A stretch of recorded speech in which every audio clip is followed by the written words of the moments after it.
Sayid babban yaro sunana. Mu'azzam Ayagi GM shine lakabina.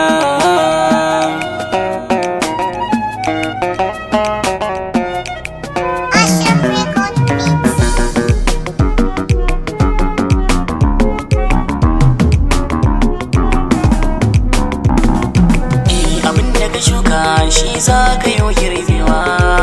Mu rinka tunani yan uwa biyu gyarawa mutuwa. Abinda ka shuka shi za ka yi girbewa.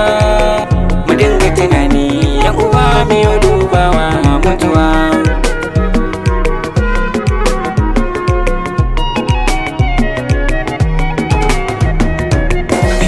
Da farko sarki Allah mai iko, ka bani basira waƙar ta zamto sabo. Sabon musulunci annabin mu shi ya zako, arzikinsa muke ci yan uwa mazan mu da mata a duniya.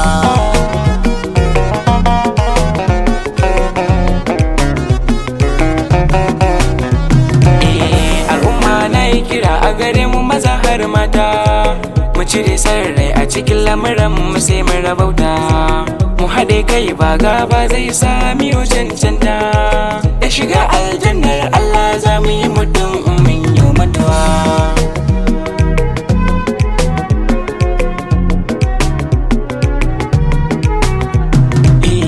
Ka shuka gero dawa baka girbe ba, in ka shuka alkairi sharri baka samu ba.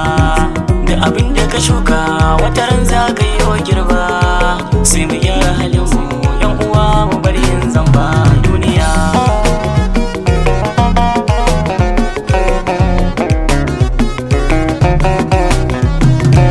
Komai ka samu ai duniya zai karewa, tun ba kai da komai ai duniya kai saukowa.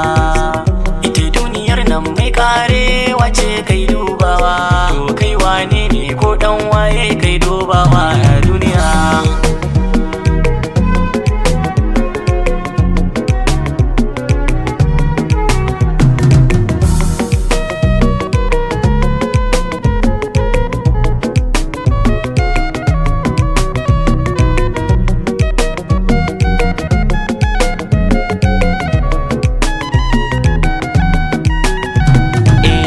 Abinda ka shuka shi za ka yi girbewa.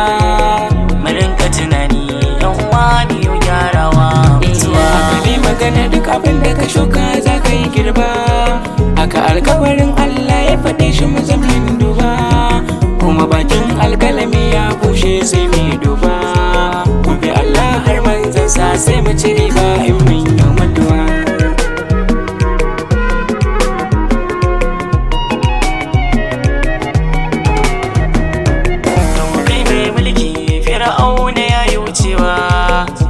Dukiyarka ƙaro da yayi macewa, in kai ne malam dan ba'ura yayi macewa. Mai aikin aisha lallai kayo gyarawa a duniya.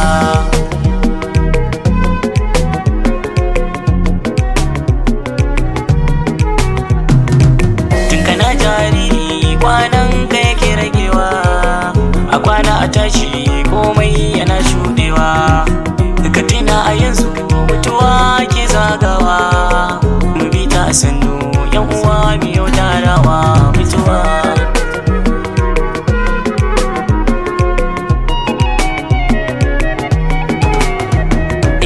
Tammatu bihamdillahi anan zanai birkina, Allahu kaza jama'a su zamo gane baitina, su fahimci abin da na zo da shi a cikin harshe na.